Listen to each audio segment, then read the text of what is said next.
I knew what marriage looked like and that there would be obstacles and marriage requires a lot of forgiveness, a lot of grace.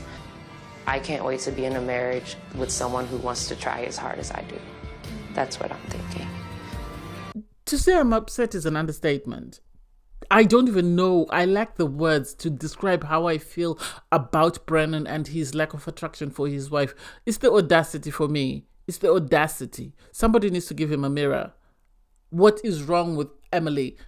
Apart from the fact that she's a party girl, she's stunning, she's hardworking. What is it? I can't. And then Orion, oh, please don't even get me started. Don't get me started. How dare he? How dare he say, oh, my goal was never to hurt her. And so what did you think you were doing every time you were calling her out of her name when you criticized her for having sex 2 months before the marriage, before she even knew she was getting married to you? Yes, she was in an experiment, but she didn't know that she was going to get married. So it's the audacity for me. And the fact that, oh, I can't forgive. But you said she was wrong for having sex and you made it seem like, oh God.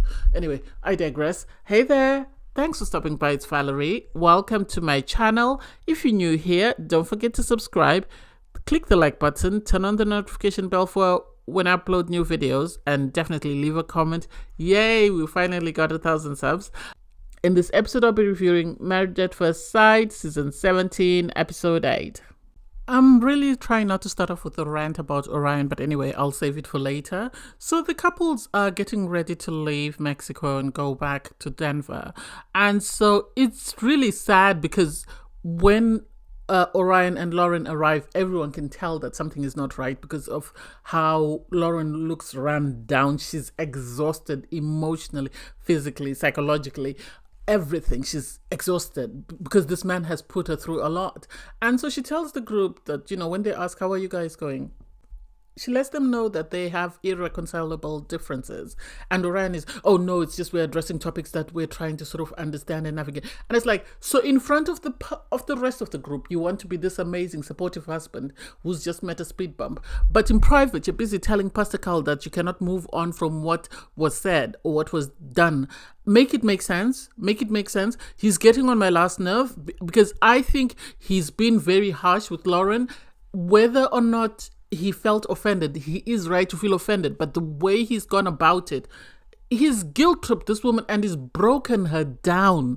He's really broken her down because nothing, as she said, will ever make up for whatever went wrong. So whether she apologizes, whether she reads about it, whether she actually lives with the Native American community and learns from within, that's not good enough for him. I know he did after party thing where he said, oh, I've learned to only be, to keep a grudge for an hour. Oh, please keep quiet. That's the most polite thing I could come off. He needs to keep quiet and he needs to just fade into the abyss because what he has done, I don't think a lot of people will approve, even people from his own community. I think he has gone far, far beyond anything I could think of. Anyway, the couples get on a flight back to Denver, and everybody is excited to be going back, to be moving in. Lauren is just worn down. They all move into their apartments. Everyone is exploring. We barely get to see Lauren and Orion. I don't even know why they keep forcing them. I know that will leave them with 3 couples, but it's not worth the psychological trauma for this young lady to be going through with this. She's already grieving. Allow her to grieve in peace. I am so confused. Make it make sense. Because you had Brennan and Emily. They seem to be doing great on their honeymoon. They seem to be in a great spot. They went back home. They seem to be in a great mood. And suddenly there's this talk of we need to stay here even if we're having a problem and we need to try and work through it. And Brennan's takeaway from that conversation is, okay, I'm going to go to my place for a bit, spend a couple of days tidying up. I have a very busy week and then we'll reconvene. Mr. I believe in marriage. There's no room for divorce. How did we get here? How did we get to this place whereby you say you want to go away, spend a couple of days, and then come back and restart? If you had married this person, not through the experiment, would you have asked for a timeout? What do you expect? That's marriage. You go to work 9 to 5, come back home, you stay with your partner unless you're going out with your friends or you're just going out for a drink. Make it make sense. Where in that equation would you be saying, I want time out, I want a week away to go and just, regroup and then come back? Something went on that we're not aware of, and I wish they would be honest, because this conversation is so out of the blue, it does not make sense. So you have Cameron and Claire move in, and their conversation, well, they seem more relaxed than they were on their honeymoon. I have to give them that. They are finding humor in their conversations, in how they sort of navigate their relationship, how, they choose which side of the bed to sleep on. And so it's nice to see them actually sit down. And it seems like everybody's being told you need to have this conversation where you agree that, if things go wrong, you are going to stay in the apartment. You're not going to move out and go back to your old place. And it's like, why? Why do we need this conversation? They seem to be great. Don't encourage conversations or topics that are going to be controversial just for the drama of it. I wish the producers would be hands off and would just record as is, instead of sort of encouraging conversations. If people are awkward, allow them to be awkward. You don't need to force a conversation. And then we have Orion and Lauren checking out their place, and suddenly, surprise, surprise, Orion has changed his mind. He wants to give it a go. He wants to try and see if his marriage can sort of progress. And it's like, I don't think that's the reason why he's changed his mind. I think he's changed his mind because he's remembered that he needs to pay a fine if he decides to opt for a divorce. So he's going to frustrate the living hell out of Lauren so that she can opt for the divorce. I don't think he's decided, he suddenly had this epiphany whereby he's decided, oh, let's give this marriage a try. I do not think so. I certainly do not think so. Something else happened, and I wish we would know what it is, because when they took off, Lauren looked like she wanted to cry, and surprise, surprise, they're now in a happy place. No, we need to know the truth. Don't sort of jump conversations for us. Lastly, we have Becca and Austin. Am I the only one who gets the impression that we're missing something with Becca and Austin? Because it seems like they're performative. It seems like they're putting on a front and they're not really digging deep. Unless they're digging deep off camera and are resolving whatever issues they have, then they come on camera and play nicey and go back off camera and have... Because something is a bit off with the two of them. They were talking about moving in, they... both seem to be in a happy place, and they're sort of trying to understand how each other lived before they got married. And because it seems Austin had a housemate, so she's sort of Becca's trying to understand how they carried out chores, whether they had chores, and what that involved or entailed. And so, I don't know. I really don't know. They always seem happy, and something seems a bit off, but they might shock us and be the couple that says yes on decision day. And then in the morning, they're very happy. They're very giddy. Well, I love that for them. I love love. So if they are happy, then I'm happy for them. Cameron and Claire are teasing each other because Claire's left dishes in the sink. And it's cute to see them take life less seriously as they did on the first couple of days of their honeymoon. So I'm happy that they're in a good place. And then you have Emily go and visit Brennan. What happened, Mr. I don't believe in divorce? He's suddenly behaving very strangely and very awkwardly. And Emily is really trying to sort of seem very impressed with the apartment. We all remember last season, Dom wasn't impressed that Mac wasn't praising every single item in her house. So I think this is why she's trying to sort of make him feel appreciated. But I feel like something is not right. Maybe he came back home and had a conversation with his family and they didn't approve of her, and that's why he's this sulky. Something is not adding up. Something is not adding up. The math ain't mathing.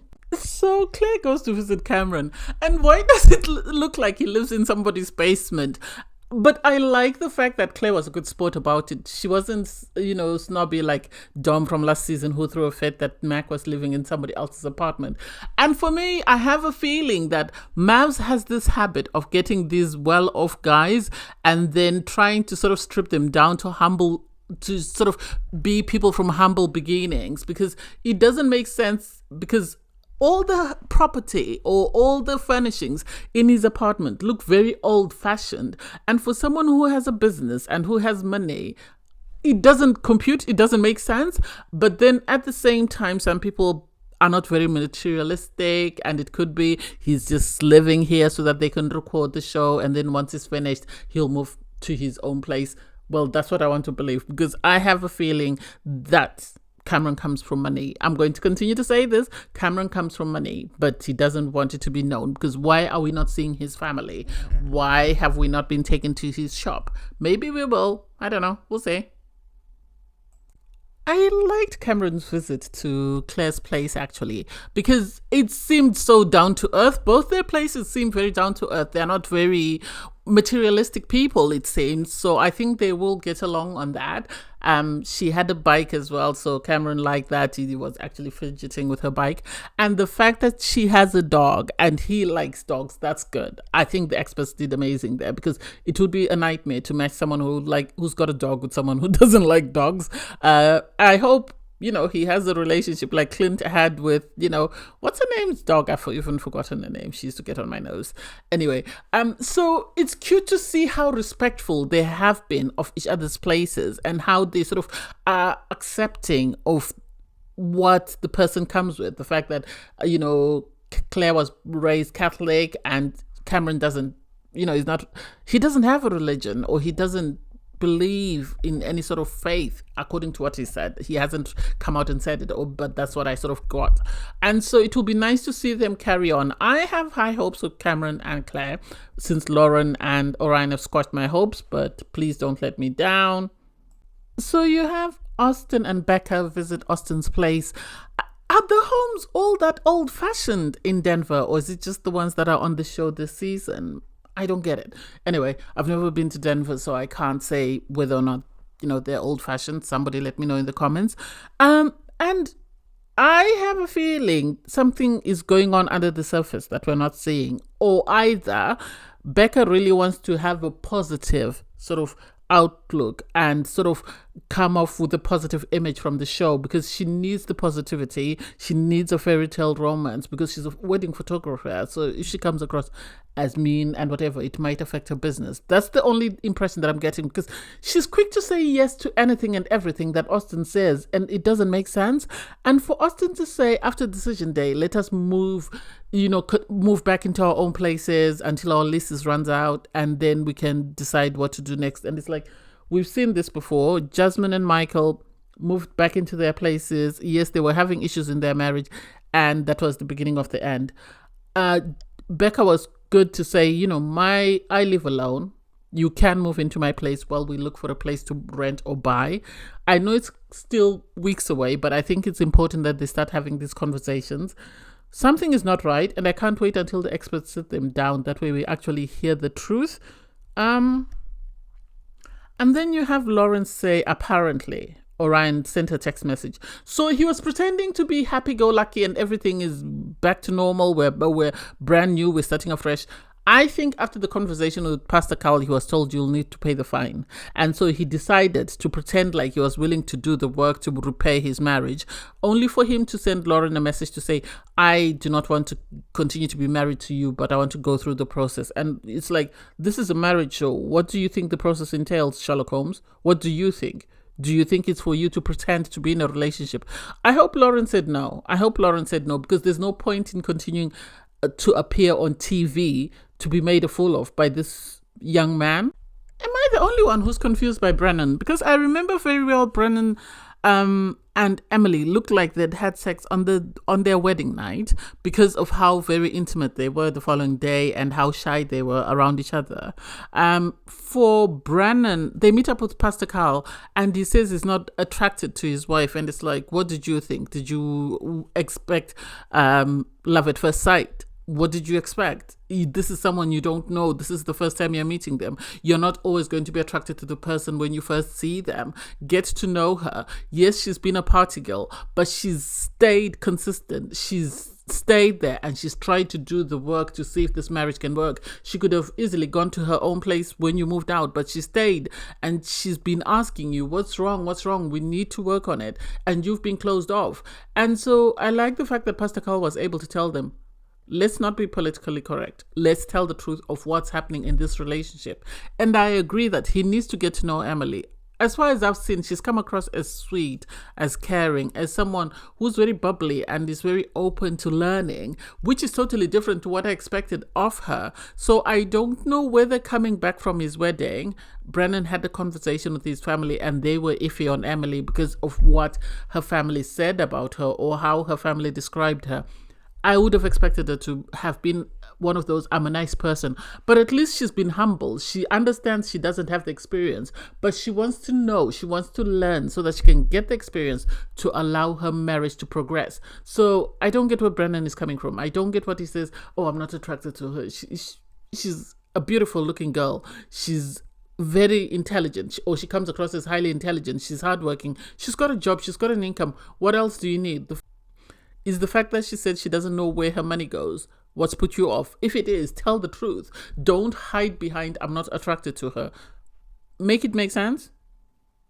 So Claire and Cameron meet up with Dr. Pepper. I love Dr. Pepper. I really love her. I think I fell in love with her when she talked Shanice and Jeffy off a cliff when they were still in the experiment and they were about to get separated because they couldn't sort of reach an understanding. And I've noticed over the years that she has this sort of motherly, sort of counselor way of dealing with the couples, which makes them feel very relaxed and very listened to. And most times people are willing to listen to what she says.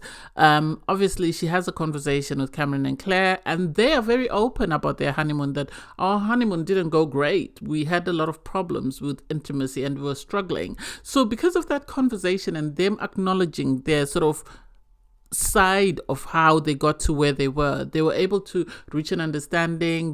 They're now going to try and hold hands, because Cameron said he wanted to be respectful of Claire and he wasn't going to push her to do anything she wasn't comfortable with. So when they were asked, she said, okay, I'll try and hold your hand, because Dr. Pepper gave her examples of things she could do, that you just don't necessarily need to kiss this man. You could hold his hand, you could sort of rub his back, touch his shoulder. And when asked, Cameron was good to go. He's ready to go anytime, any place, anywhere.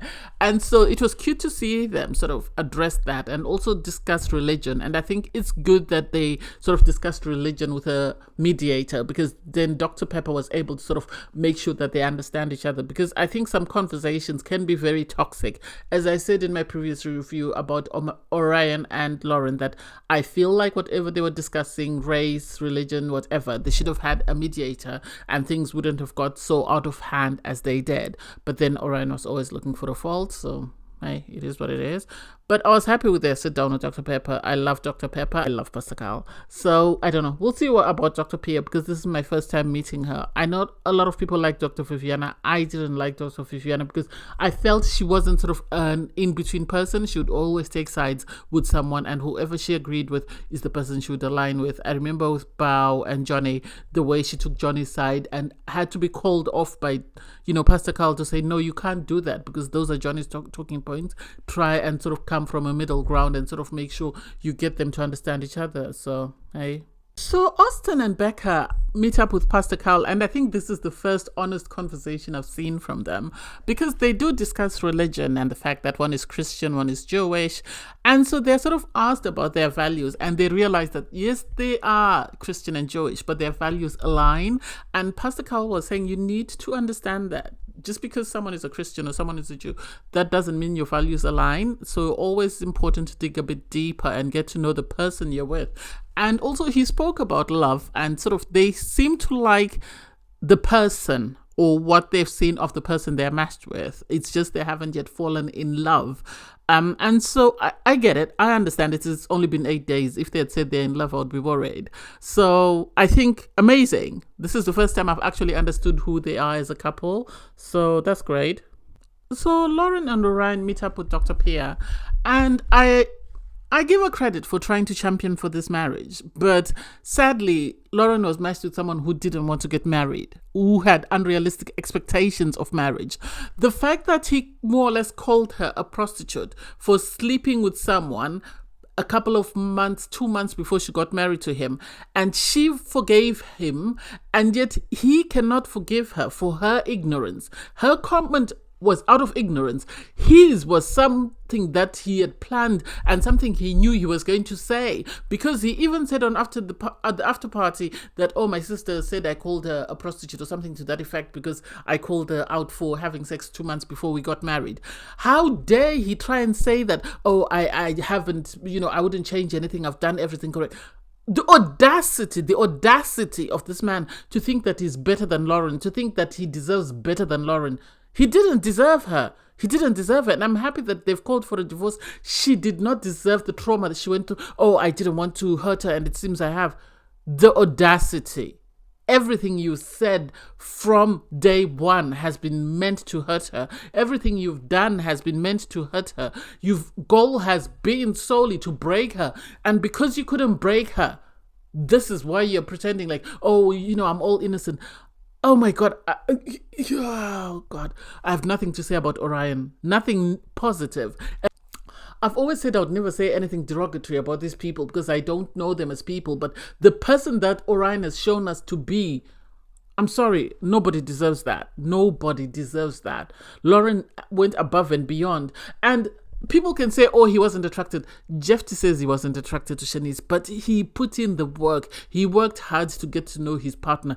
Every time he was given feedback, he would go and put in the work. And today they are successfully married. It's been 6 years. A lot of people are married at first sight. Jamie couldn't stand Doug. She cried on their wedding day. They've been married. They've got 2 children. So please don't tell me that, oh, there's lack of attraction. That's not good enough. That's not good enough. And I'm so furious because of what Orion has said and done. I'm so furious, and I wish Lauren all the best. I hope she finds someone who's able to appreciate her. I hope she finds someone who's able to love her the way she deserves to be loved. I hope she's able to find someone who cherishes her. Oh my God, I can't even speak. But anyway, oh God, I'm so furious. Thanks guys for watching. Please don't forget to like, share, comment, and subscribe. Click the link in my video to watch my review from episode 7. Bye guys.